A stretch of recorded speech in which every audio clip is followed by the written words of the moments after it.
Chapter 27.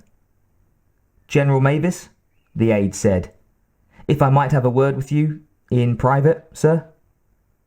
Mavis tore his gaze away from the video monitors and glowered at the aide, recognizing him as White House staff. He pointed down the hall. "My office," he said. A moment later, as the aide closed the door, Mavis demanded, "What is it?" "They know, General," the aide replied immediately. "The Russians know everything." Mavis frowned. "What do you mean, everything? Just what do they know?" "I mean the president just received a private cable from the Russian president, telling him that they knew we'd sent in a team with orders to capture or destroy the alien ship. The Russians are pissed as hell. They're threatening war if we don't get our people out of there or order them to surrender." "War," the general snorted. "Those bastards can barely feed their own people or keep tanks running, and they're going to take us on?" "They still have most of their nuclear arsenal, sir," the aide pointed out.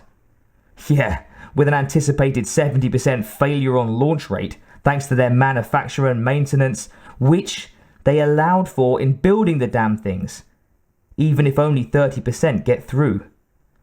That's 30% that launch. Still, sir, the throw weight." The aide caught himself.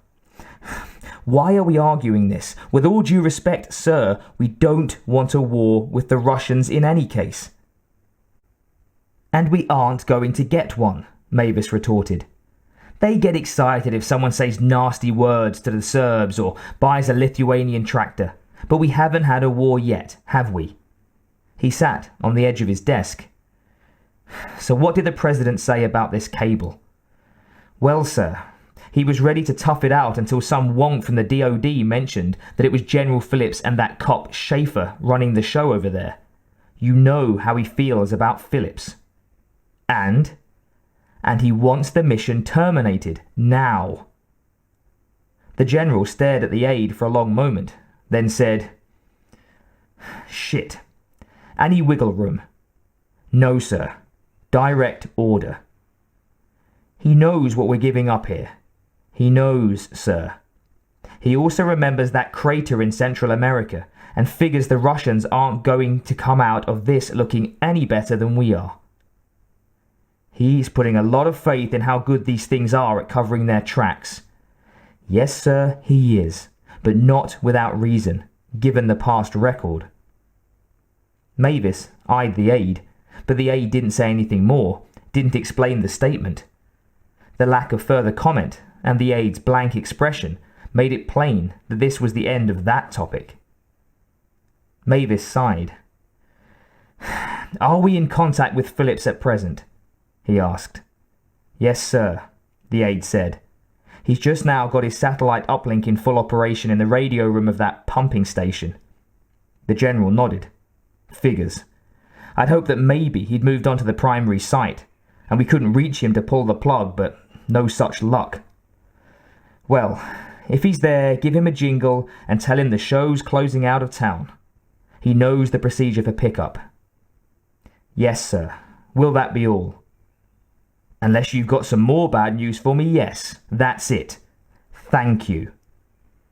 The aide turned and left, and General Mavis stared moodily at the map of the world on one wall of his office. He focused on the Yamal Peninsula, in the middle of Russia's useless ice-bound northern coast. "Too bad," he said to himself. "Invisibility, spaceships, energy cannons, all those toys we can't have. And it might have been real interesting to go toe-to-toe with the Ruskies and find out once and for all who's top dog." He sighed and stood up. "I wonder who spilled the beans."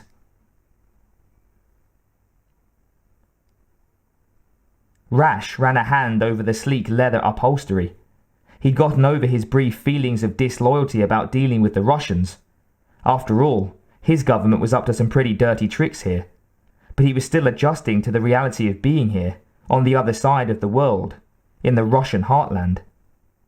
He had, up until now, bought into the usual media image of post-Soviet Russia, all those newspaper stories and TV reports about the collapsed economy, the organized crime, the hard times.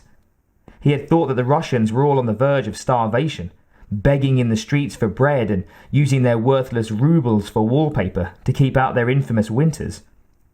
Maybe some of them were hurting, he thought. But judging by this limo Ambassador Komarets was using, he was doing just fine, and Moscow in general had looked pretty solid. They weren't in Moscow now, though. They were pulling through the gate of some military installation in the back end of nowhere. "I am afraid, Mr. Rash, that from here on our transportation will not be so comfortable," the ambassador remarked. Rash resisted the temptation to remark that the 14-hour flight on Aeroflot hadn't exactly been luxurious, and the military transport that had got them from Moscow to wherever the hell they were now had been a flying Frigidaire. The limos, in Moscow and here again, had been a welcome change. He should have known it wouldn't last. "I don't want to sound like a whiner, Ambassador," he said, "but are we almost there?" Komarets smiled. "You don't sound like a whiner, Mr. Rash," he said. "You just sound like an American, spoiled and impatient. At least you Americans understand long distances, not like most of the Europeans, all jammed together in their little countries." He offered a cigarette, which Rash refused with a gesture. "To answer your question," the ambassador said, as he snapped his cigarette case closed and tucked it back into his coat. "Yes, we are almost there. From here, though, there are no roads open at this time of year, so we must take a vehicle that can travel on snow." He waved at the tinted car window behind him, and Rash saw a line of ugly military green vehicles standing beside the limo as it slowed to a stop. They looked like a god-awful hybrid of snowmobile and semi, but Rash supposed they'd do the job. A group of soldiers was standing, waiting, beside one of the tractor things. From their attitudes, Rash guessed that the plump one in the middle was some sort of big shot. A soldier opened the limo door, and Rash climbed out. The ambassador was doing the same on the other side. Komarets spoke to the plump officer, but Rash couldn't make out a word. He'd never had any gift for languages, and had never tried learning Russian in the first place. He remembered a few words of high school French, and some choice phrases of gutter Spanish he'd picked up on the streets of the Big Apple, but that was about the full extent of his linguistic prowess, outside his native English. He stood and shivered while the Russians talked. After a moment's conversation, the ambassador turned to Rash. "This is General Ponomarenko," he said. "This entire military district is under his command, and he personally selected the officer in charge of operations at the site, a Lieutenant Ligacheva." "I regret to say that is correct," the general added, speaking slowly and with a heavy accent. "Her performance has been a disappointment. I look forward to relieving her of command as soon as we locate her." He gestured at one of the snow tractors. As he did so, the engine started with a roar, making further conversation impractical. "Come, we board now," Ponomarenko shouted, holding open the tractor door. Rash shrugged and climbed aboard.